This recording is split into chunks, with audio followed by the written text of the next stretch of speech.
funds or bond exchange traded funds. And then we would use high quality, ignoring things like high yield bond funds, ignoring things that have a high risk to them. Because again, even though they've gotten beaten up this year, the bond part of your portfolio should be the safe part of your portfolio. And I was going to ask you, Paul, can you get up again or want me to pull you up? No, kidding. Look at No, it didn't work. So in your bond portfolio, yes. I think we always had the ratio. Some tips. Yeah. 20% in tips. That's right. Short-term tips. 30% in short-term, and these are all government, and 50% in intermediate. You want to say that again? 50% in intermediate, 30% in short-term, and 20% in short-term tips. You can buy longer-term tips or shorter-term tips. They're less risky. The idea is, it's not to create income, it's to create stability. And it did what it was supposed to do this year. I mean, it isn't pretty, but just as if we're doing a diversified portfolio of equity, if because of the kind you've chosen, you lose less, because it's good to lose less in the bad times, because it prepares you to make more for the good times.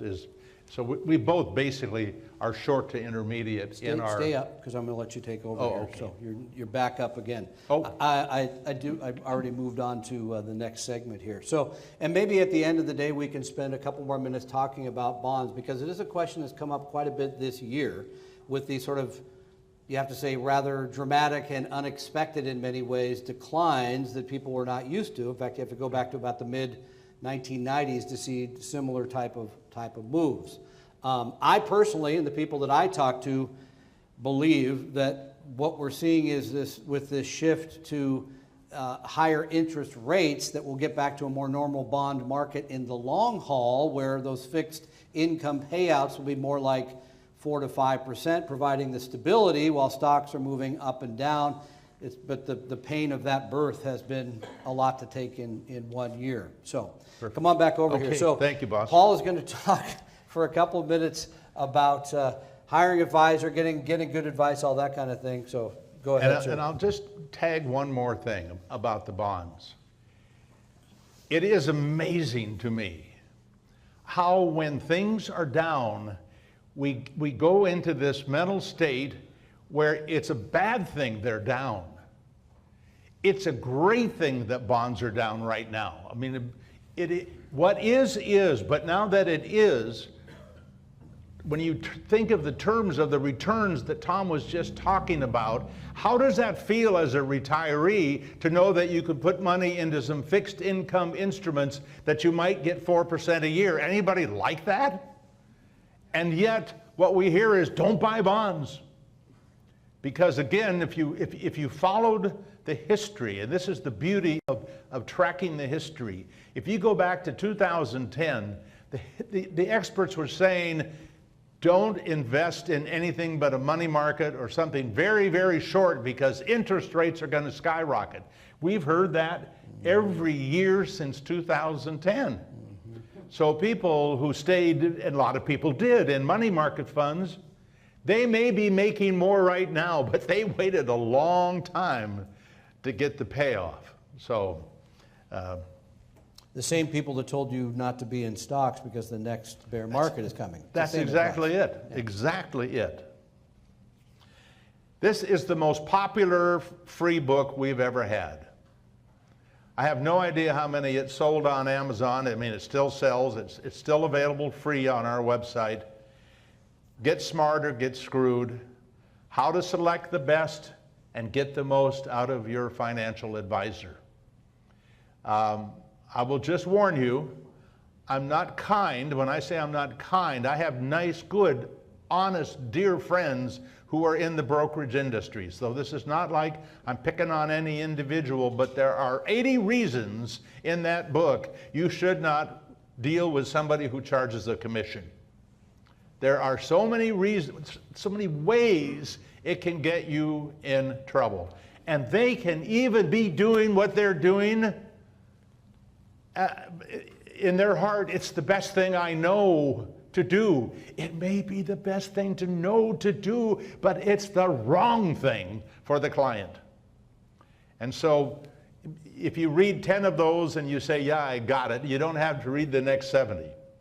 But you'll be amazed how many different ways you can, I won't call it be taken advantage of, but that it's going to hurt rather than help. I put this in, I think you also put it in your, I just wanted to show this advisor interview form that they use at Vestry. And it's in there, it's in the handout. Oh, it's in the handout. And the people at home, they have it in their handout. Yep.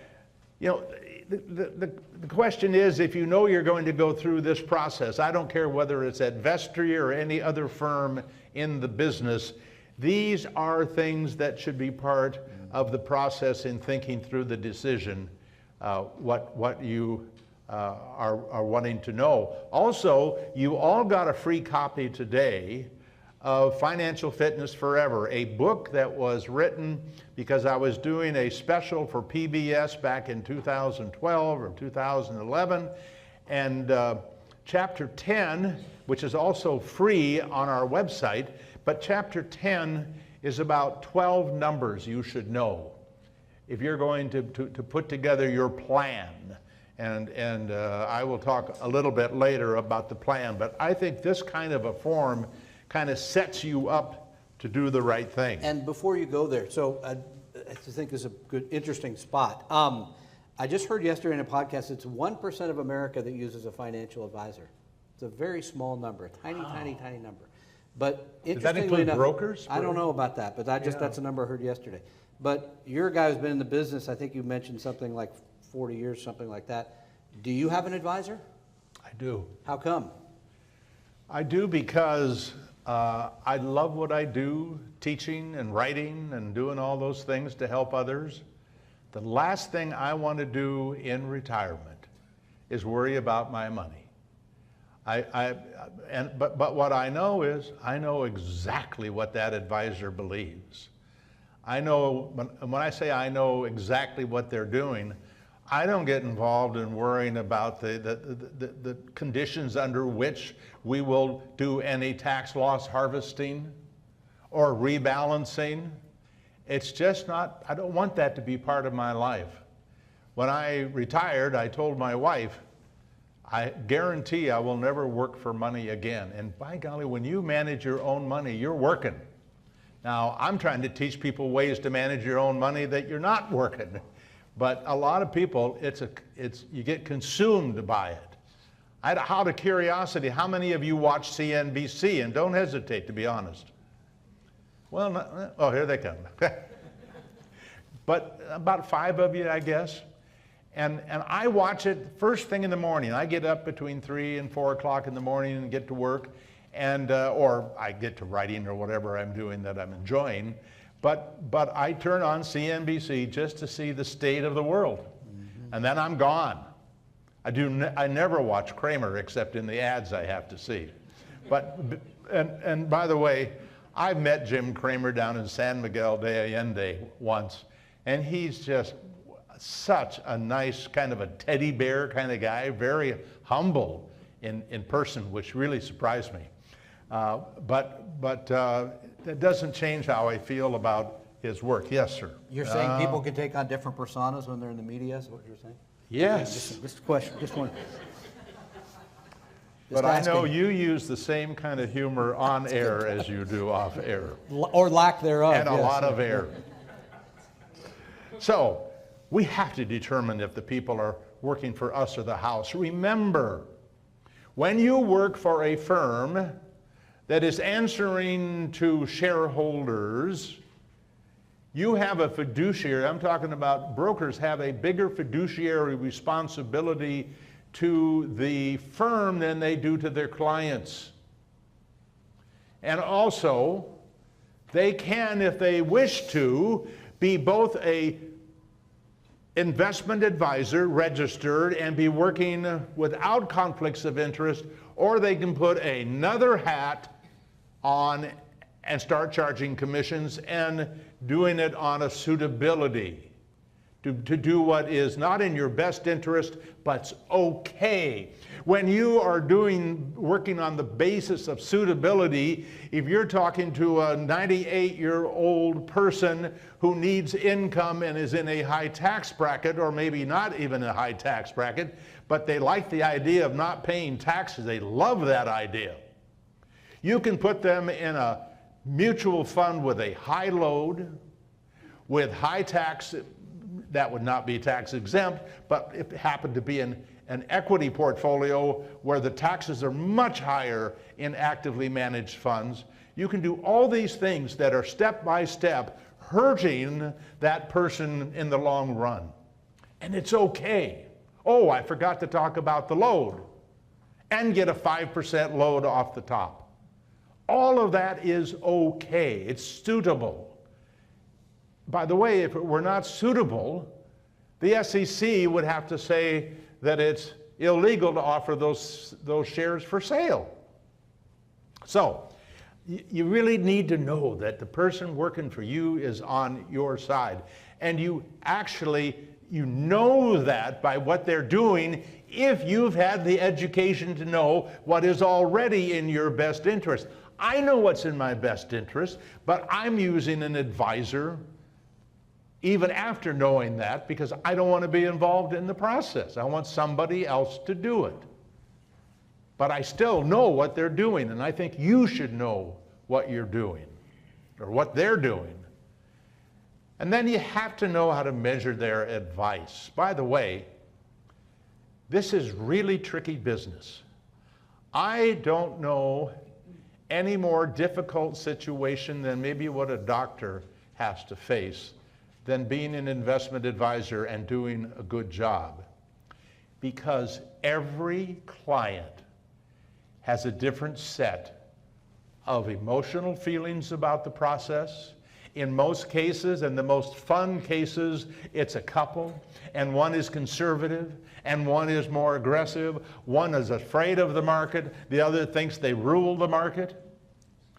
And you have to figure out how to serve that client, that couple, properly and mediate. You know, in an age when everybody's at war with each other, I don't know honestly whether it is more difficult today than it was when I was in the business. Is it more difficult today? No, I think it's the same. Okay, good, I'm glad to hear that. And that couple or that person is going to have a different series of events go through their life that you have to counsel them on. Because the bottom line is, your investment advisor, financial advisor, does not make you money in the market. The market makes you money. They cannot control the market. They can't do anything to make the market act in your best interest. They hope it will. They have history on their side that says that it will. But let's not fool ourselves. None of us can either cause the market to go up or down, nor can we know what it's going to do. Because from 2000 to 2009, the S&P 500 had a worse return than from 1929 to 1938. A lower return.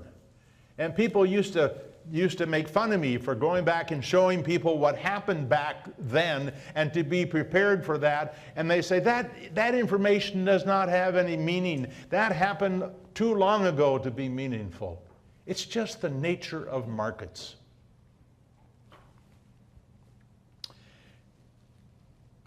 And for example, most of us, what happens to us not only happens because, like, you get good advice from advisors, you invest, and then the market cooperates. My wife and I bought a house in San Miguel de Allende about 16 years ago. We bought it at the peak of the market. But even after putting some money in, we were able to double the return on our investment. We were really lucky. Well, that's part of the story. The rest of the story is we were really unlucky, because the people who said we doubled our return That was the Mexican government. How did they determine that? Because the deed, the way they do it in Mexico, the transaction, even though we made the purchase in the United States, the transaction is in pesos. And between then and today, the peso had gone from 10 to a dollar to 20, and we had struck it rich.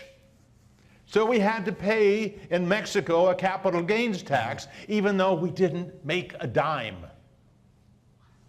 In fact, we legitimately lost money. Were we lucky? But that's part of our story. And an advisor is going to know this story if you're working with an advisor, at least the way that I think you should be working with an advisor. Please. Keeps me employed. And of course, advice in your best interest. Again, it's about who he or she is working for. And you should believe that in everything they do, if there were a list of mistakes that you could make, and I can name easily 30 of them, you need to know that that advisor is in fact picking that fork in the road that is in your best interest. And if they're not, you need to know why.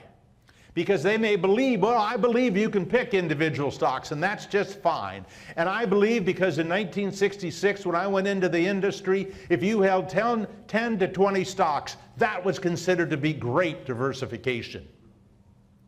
Then by 1999, people concluded great diversification came if you bought 500 companies, not 10 or 20. They said you should put it all in the S&P 500. There are still people who say that.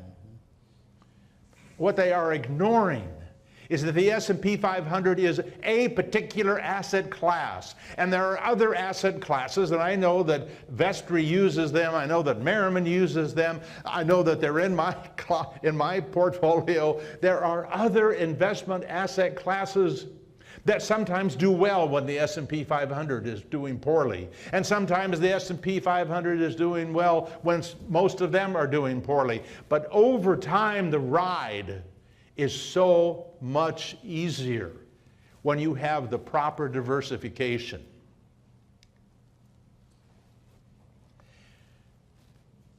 Now, I think actually, This is me. this is the really boring stuff.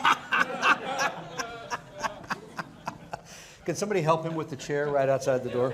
Oh, I should ask Tom. Tom, do you have an investment advisor? I do. He's very good, by the way. And I like what you said about retirement. So I still have to think about what I'm going to do. I have a list of things actually that I want to do, but managing my money wouldn't be one of them. So helping others would be. So I wanted to take a couple of minutes and talk about, in addition. Oh, by the way, I was supposed to mention earlier that for people that are watching online and you want help, I think they gave you a little website you can go to, talkingrealmoney.com. You click on Meet an Advisor, or I'm supposed to mention our phone number as well, 800-386-3004, 800-386-3004, and ask for Tom. That's what they told me to say, right?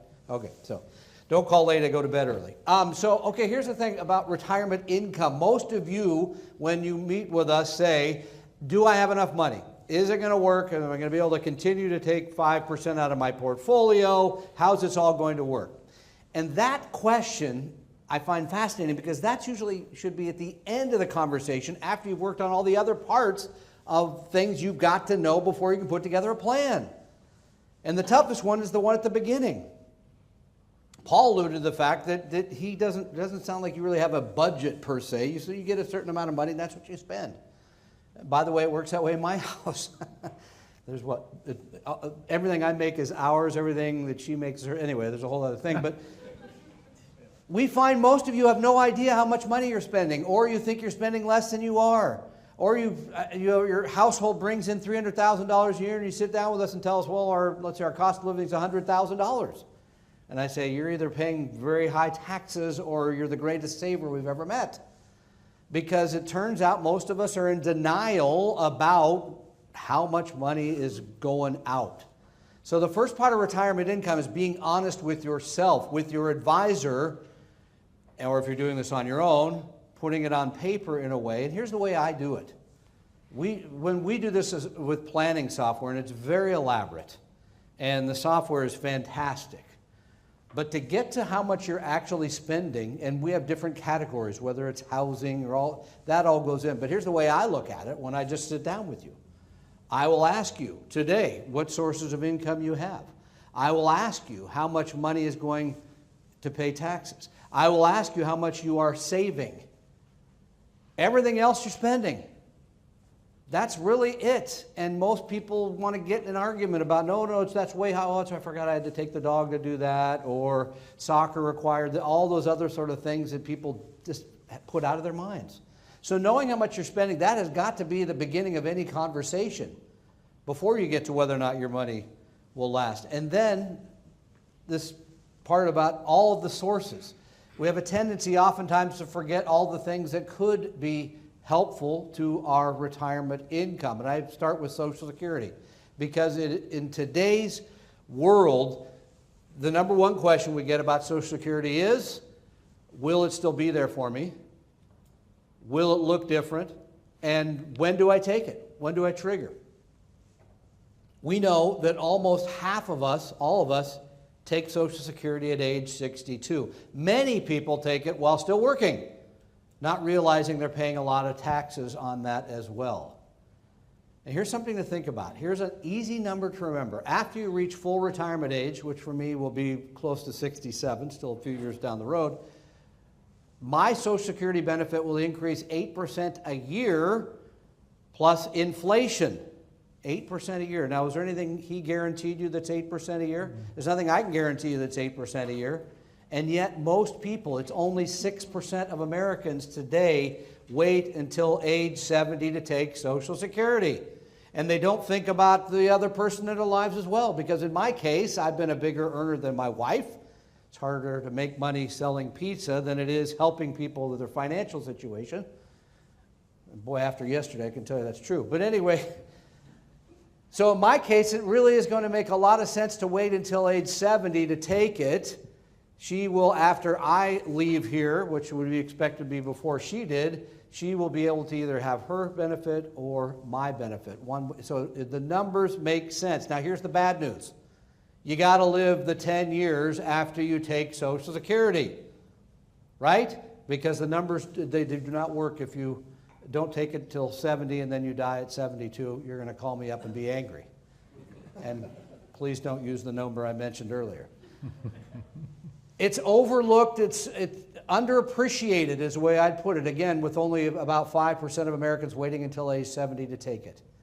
And the only two circumstances I can really see taking it prior to that is if you really have to have the money, or you know in your family you are going to live till age 80. Well, then I can understand that. Those circumstances are fine. By the way, another one to think about, and this come up recently, is around pensions. And you've seen some of the situations here with interest rates up about whether or not you should take an annuity payout or take the lump sum. Again, something that I don't think gets the attention that it deserves around which one to take, when to trigger, all those sorts of things. People have a tendency to just go ahead and say, oh, I'm 65, I want my pension. Then you can go back to the question that you all want to know the answer to is, will my savings last? Now, Paul just showed you, I think we still have these here, he showed you a couple of different examples as to withdrawals from your portfolio and whether or not your portfolio survives. He shows it for 50 plus years. Now, he takes care of himself, but I don't think I'm going to have a 50-year retirement. You may have one. God bless you. I hope so. Could be. But the reality is it won't be. It'll be more like 20 to 30 years. And the reality is, again, this is something that we know working with clients. We have about 800 clients in every state, is that you need to be willing to be flexible. Flexible withdrawals. Paul mentioned his 5%. Sometimes things come up. I want to buy a house in Mexico. Is poor advice. No, kidding. But the things come along, right? And you have to be willing to take more or less. Maybe you take, in a good year stock market return, you take everybody to go to Hawaii. And then the next year is 2022, and you take everybody and you go to Wild Waves. And don't do it in November.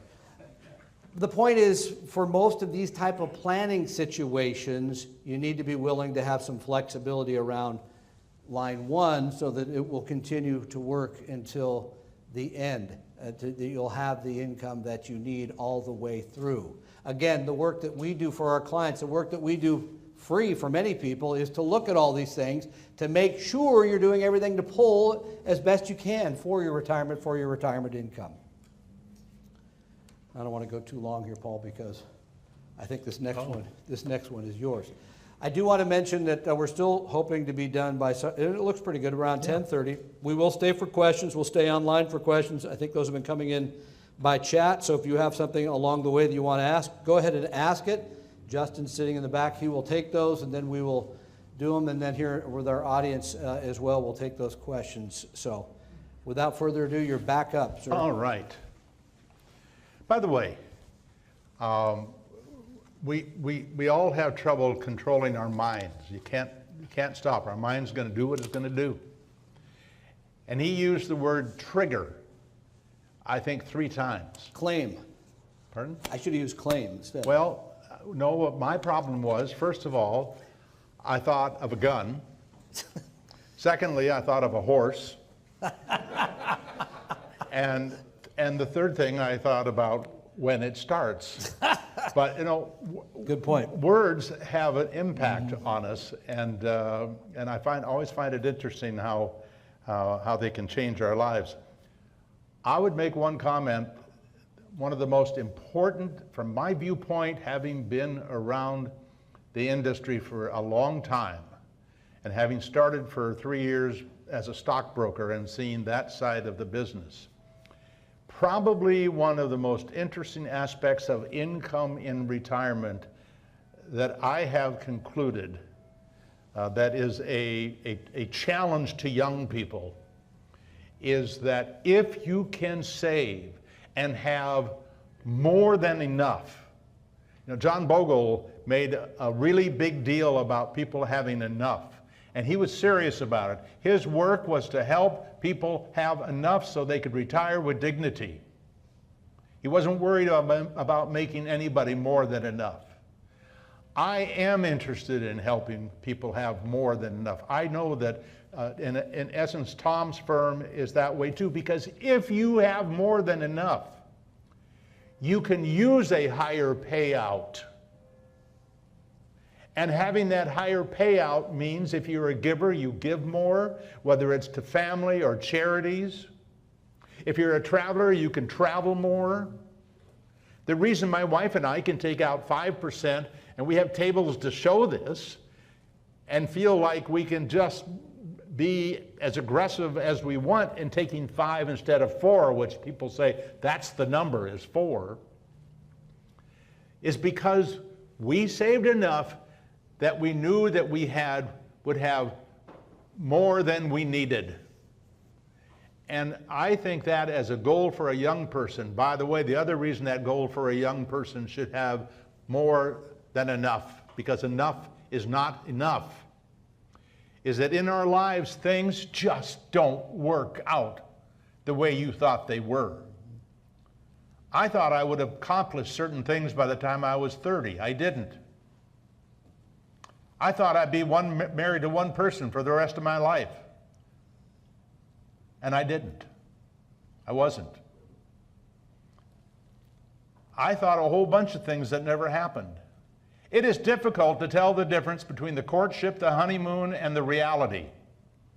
But the reality of life is we have stumbles. I just this morning got an email from a person, I've never met him personally, but Chris emailed to tell me it looks like he has bladder cancer, and to pray for him. And he's not very old. I think he's in his 50s. This is not what he planned. And so I really work hard to try to get young people. Now, I am this weekend, aside from doing this, which is just golden for me, I love doing this. I know Tom does too. But I am going to be sitting with a newborn child. She was born Wednesday. And It's amazing how pretty they can be when they're yours. But our first granddaughter. And she's going to meet with me, and we're going to be talking about what we're doing for her today for the rest of her life. Now, hopefully I can get her parents to sit with me while I talk to her. Because I will write the check then. Because I know the earlier we get started, the higher the probabilities of success. We all know that, but we put off doing so many things because we're going to get around to it later. But the payoff comes from when we do it early, especially for people who don't understand the process. Because when you don't understand the process, it's real easy to be afraid of the process. Be afraid, by the way, that you're going to make mistakes. And you want to tell them what you're doing, the money you're giving, how you're doing it? Oh, sure. The purpose of the money is going to be to fund a Roth IRA for as long as it will fund a Roth IRA. It will be enough that if the investment produces a similar return to what it has produced in the past, to fund her IRA, if she doesn't start funding it until 18 or 21, to fund her Roth IRA for the rest of her life. Now, that's a dream, because I don't know what the market will do. I do know, for example, the S&P 500 since 2000 has compounded at about 7% or less a year, since 2000. This is the asset class that's supposed to compound at 10%. It is way behind where it's supposed to be. So I know that's a possibility for this wonderful young lady. And, but if it does, and the way that we're doing it, it's both emotional and it is also, I think, it diversifies in a way that is very special. Those of you that follow our work know that I'm very high on small cap value. If you follow Tom's work, you would find they believe in small cap value for part of the portfolio. We also believe in the S&P 500 because it's the highest quality equity asset class we have. Now, some people may say some sort of a dividend paying portfolio would be higher class. I don't know, but I think most academics agree that is the blue ribbon equity asset class. And it's the benchmark that most of us are, in essence, competing with. And the beauty is, if you look at our studies, what happens if you combine small cap value with the S&P 500? It's fascinating because you actually have, over the last 52 years, you lose less. If you add up all the losing years, you lose less in the combination of the two than you do in the S&P 500. In fact, you lose